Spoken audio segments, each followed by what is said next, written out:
nangyari dyan. Hindi namin kayo patatawarin. Hindi namin kayo patatawarin pag kami nangyari dyan. Matakot kayo sa amin. Uusigin namin kayo. Promise. Okay. Nilda Tumage. Ingat po kayo sa Ingat naman. Bantay Kod Langit. Gina Oligo. Maraming salamat. Teresita Zamora. Please po. Ano yun? Please po. Up isang niyo na. Ano yun? Hindi ko naintindihan eh. Strike anywhere. Thank you. Sino to? Mers. Sir, ang nakakalungkot lang ay nagpapagamit at sunod-sunuran na rin ang AFP at PNP sa kanila. Okay. Sa kanila na lang hindi makatarungan at niyalabag na nila ang batas. Grabe talaga ang mga PNP at AFP. Saan ang puso ninyo? Oh, you see, AFP, PNP. You see, one of the comments, no? Hindi ako gumawa niyan. Comment yan ng isang citizen na kasama sa sovereign Filipino people na nagpapasweldo sa inyo. Kayong mga matitino sa AFP at PNP, naintindihan ko na sumusunod kayo sa utos. Pero may hangganan yun. When push comes to shove, and then kinakailangan, hindi lang kinakailangan, kung the Filipino people demands that you be loyal to the Filipino people, be loyal to the flag, be loyal to the Constitution, not to a man, not to this government, not to an administration, not to anything else, money, power, positions, but loyal to the Filipino people. Mag-ingat kayo. Kasi yung tao nyo sa ilalim, naintindihan yan. And pagka kayo nagsabi, walang kikilos, apolitical tayo, sasabihin na sundalo nyo, puta, PI ka, sir. Yun ang iniiwasan natin. PI ka, sir. PI ka talaga. Igagapos ka namin, gago ka. Putang ina ka, mukha kang posisyon, mukha kang medalya, tang ina ka, mukha kang pera, tang ina mo, sir. Pagka umabot ang sundalo, sorry sa pagmumura, pag umabot ang sundalo sa ganon, you will have a problem, AFP, PNP. The people, be lower echelon, lower ranks, will rebel against you. And you will have a situation na kayo mismo maggagapusan. Kayo mismo magbarilan.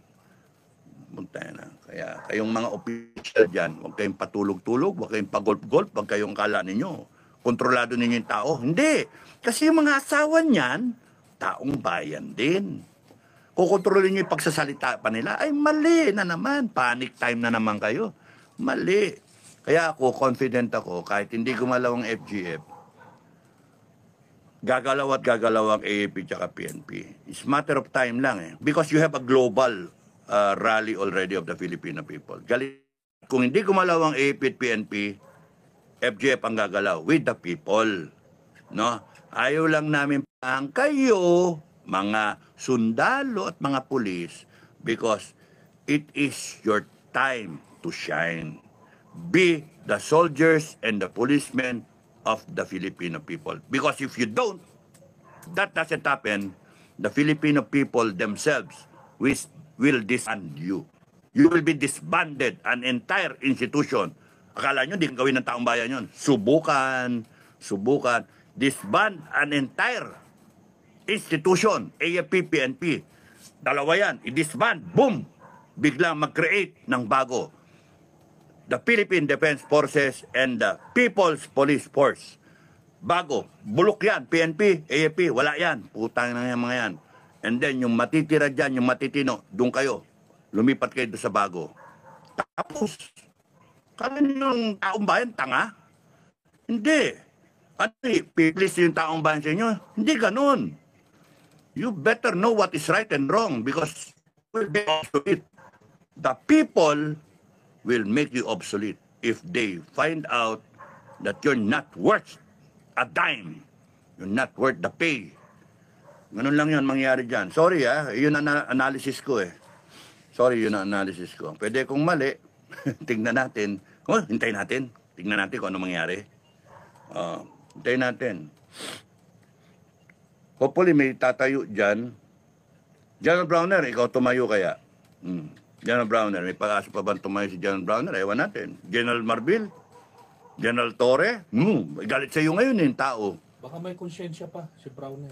General Browner, makonsensya? Ewan natin. Tingnan natin, but don't be late.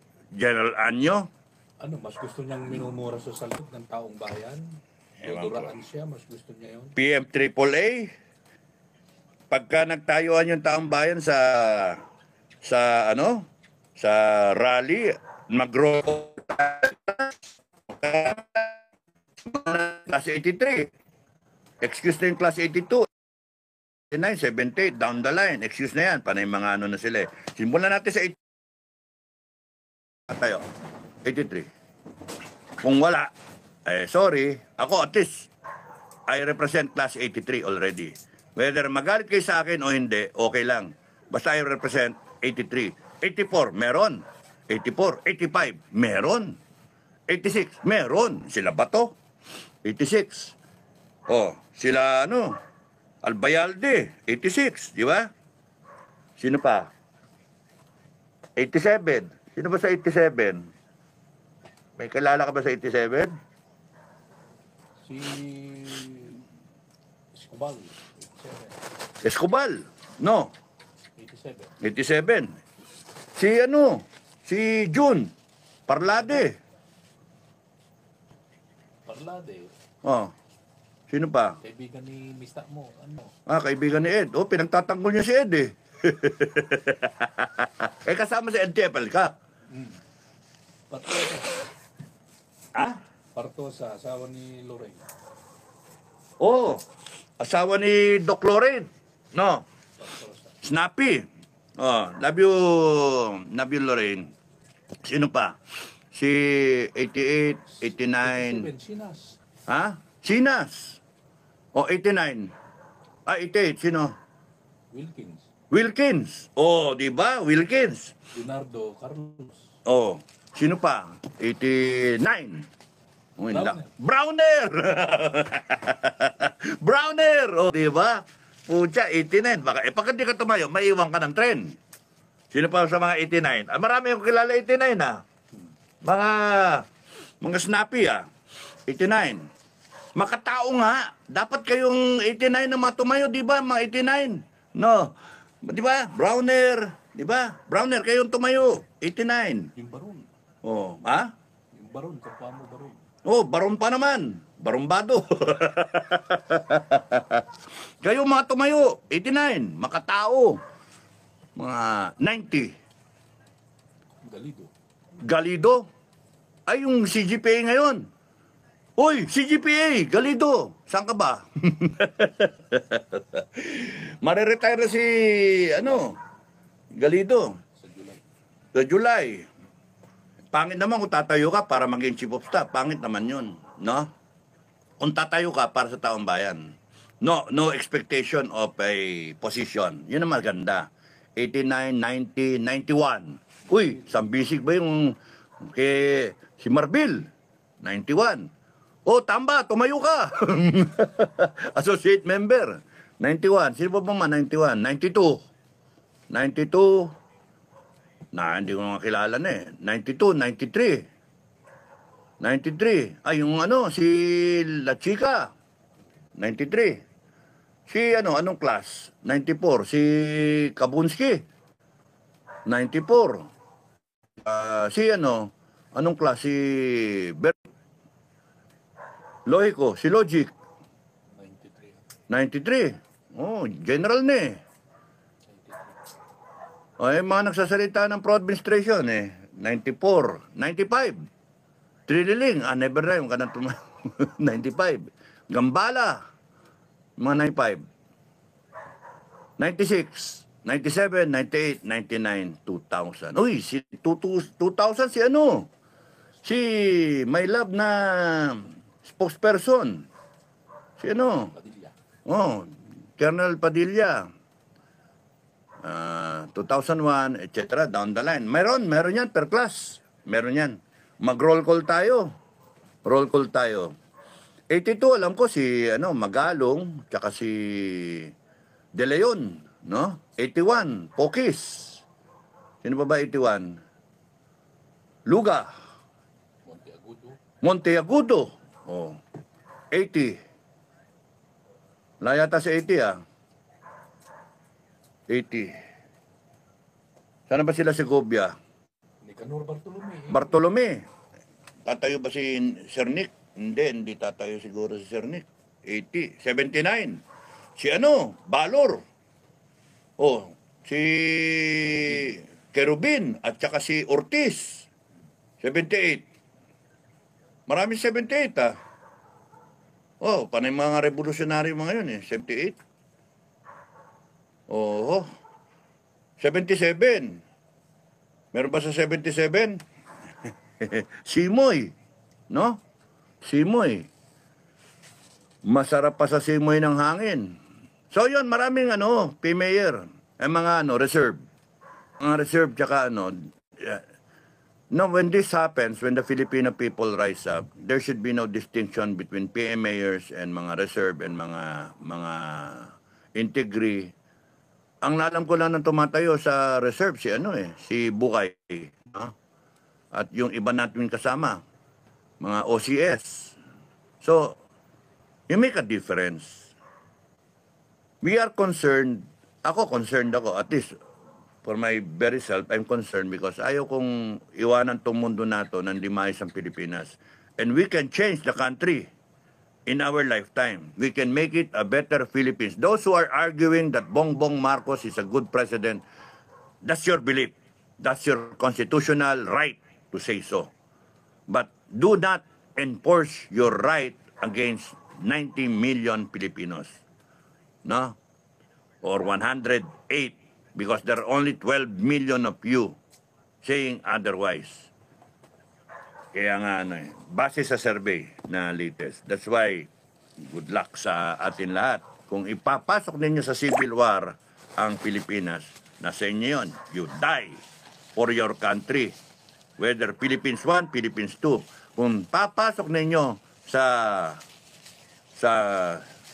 tawag doon, secession, hiwalay ang Mindanao, gusto nyo ganon, hiwalay ang Mindanao, may Republic of Luzon, Republic of Bangag, may Republic of Mindanao, Duterte, country.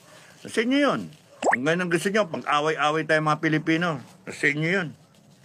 But ang pleading ko sa inyo, sinasabi ng AFP, we remain apolitical. O sige, you remain with the Filipino people. Regardless kung pro-BBM ka o pro-Duterte ka, the stand of FGF is pro-Filipino people. Let us do this right. Let us do this peacefully. Let us transition to a better country for the future generations of Filipinos. We can do it. We do it properly. Hindi yung magpatayan tayo. Nainggit na ako kain ng kain yung aking kasama. Mers, nawala na naman ang signal. Wala na naman ba? Hindi. Meron, okay.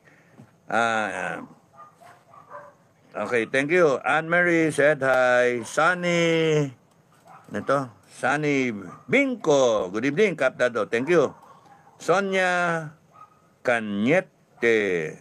Nakikita na po ba ang comment ko? Yes, Sonia Cañete. Thank you. Sorry kung di ako nababasa. Thank you. Okay lang sa akin. All caps ninyo yung comment nyo para mas madaling basahin. Malabo mate. Tsaka naka-background kasi ng puti. Mahirap basahin. Bitayin ang Quadcom. Sabi niya yan, ha? Kasiple Saldi. Thank you. Kasiple Saldi. Gloria Gravador. Yes, yes. Bobby Abtuhan. Dito nga sa Marikina. Okay. Dito nga sa Marikina, pinagkakaisa na si Mayor Marcy and Kimpo at Pimentel. Minasama through Amelu Panag, yes, Kap. Garcia, sorry nakaputi kasing background.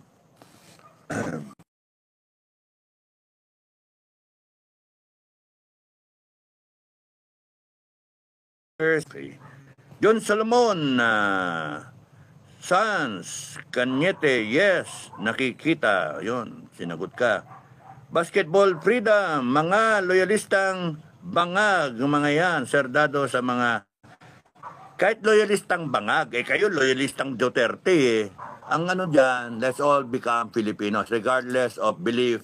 Let's unite as a country. Let's do this properly. Let's unite. Forget the politicians. Let's country. Follow the Constitution. Nakalagay sa Constitution, ano yung preamble nga natin, no? Let's do it right. Let's do it proper. Wag marunong sa, Duterte sa Monday, ini-impeach siya. Wala pang impeachment, so she is presumed innocent until proven guilty in a court of law. Okay? Impeachment is a political proceeding to eliminate yung opponent mo politically. Ayusin natin yung constitution na yan kasi binabala yung impeachment para eliminate ang Duterte, and that is abuse of power, authority. And ayaw natin ng ganyan. We're spending millions upon millions para lang panoorin natin ang isang activity na walang katorya-torya. Sinisira yung Pilipinas nitong gago ng mga to. Kaya ayusin natin yung batas natin. Ayusin natin yung constitution natin. And it can be done with a boot, no? Ayusin natin. Pag-usapan. Basketball freedom. Mga okay. Thank you. Gloria Grabador. Thank you. Felicia de Galicia, watching from Calamba City. Kamusta mga taga Calamba, Laguna? We support BP Sara and PRRD. Good for you. Okay, marami ng Bill Vlog 2.6. Naka-live din si Commander Bukay. Ay, naka-live ba? O sige, babay na ako. O, bahala na siya. Siya na ang bagong Supremo. Distoro naman yung tawag. Sorry, my love. Nawala yung icon, di ko mapindot. Sorry, my love, of FGF, Bobby of Tuan. Kaya dapat magkaisa tayo lahat para sa bayan at sa tama. Celsa Arnaiz. Thank you, Bobby of Tuan. Basta kami dito lang, Supremo. Wag na Supremo, hindi na ako Supremo. Okay? Ginibap ko na. So hanggang dito na lang ako. Maraming salamat. Pasensya na kayo at pawala-wala yung signal. Kanina, pangatlong take ko na to. Gusto ko lang sabihin yung gusto kong sabihin. Dalawa importante ito sa sinabi ko. Thank you sa mga pakulay ninyo. Thank you sa pagpapanood ninyo, sa tiwala ninyo, at sa inyong pagpapakinig. Maraming salamat sa inyo. Haba pala, kung abutin tayo na O, pakinggan nyo si Commander Bukay, no? Nagla-live din siya. So, ang gusto ko lang sabihin, number one, never before in the history of this country, sa nangyayari ngayon na ang isang presidente, isang leader ay pinagdiwang ang birthday. Kahit sa ang parte ng history makita nyo, ito milyon-milyon pinagdidiwang ang birthday ng isang pinuno ng bansa. Question, is this the man being tried by ICC who committed crimes against humanity? Referring to humanity, meaning the Filipino people when he was president. If this is the person who violated the rights of the Filipino people, crimes against humanity of the Filipino people, abused the Filipino people, why is it that millions and millions of Filipinos all over the planet is celebrating his birthday? Di ba dapat dinuduroan yan? Dapat minumura, PI ka. Hindi, umiiyak, bring him home. Number two, never before in the history of the planet that millions and millions of citizens are crying, doing these rallies, saying, bring them home, bring him home. Never before that a love for a person is being shown, simultaneously, daily, by a group of people, and that is the Filipino people. And what we are showing to the whole world is our brand of unity, our brand of fighting and standing up for what is right, for what is. This man you call a violator of freedom, a violator of people's, is the same man that millions of people are referring to as the best president ever. So, mamili kayo. Saan kayo kakampi? Ay, nako. So, the Filipino people, hindi nyo na mapipigil, is rising up and reckoning is coming. The day of reckoning is here at your doorstep. You cannot stop that because you violated the very essence ng pagdama ng taong bayan ng pasasalamat. Ginalit ninyo ang isang tulog na taong bayan. Tulog, walang pake. Dahil sa naghihirap nga eh. Pero dahil sa ginising nyo, hindi nyo na mapipigil yan. Lalaglag na kayo and hahabulin kayo ng taong bayan. Every one of you hahabulin. Nobody leaves the Philippines. Nobody leaves the airport. Kahit sa anong pantalan, isara.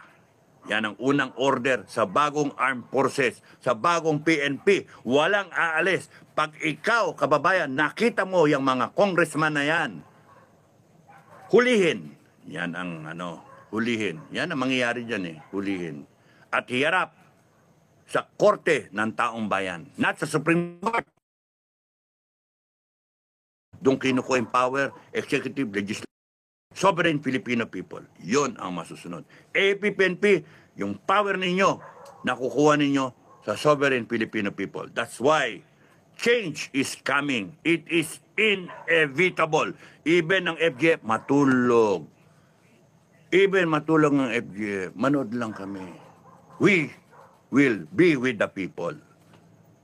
Lahat kami, nationwide, all FGF, my last order is, nag-resign ako eh, my last order sa FGF, make sure that you protect the Filipino people. A single shot fired to the Filipino people, a single na pukpok, a single tear gas, you be there to protect the Filipino people. Yan ang final na order ko sa inyo. And at this point in time, I resign.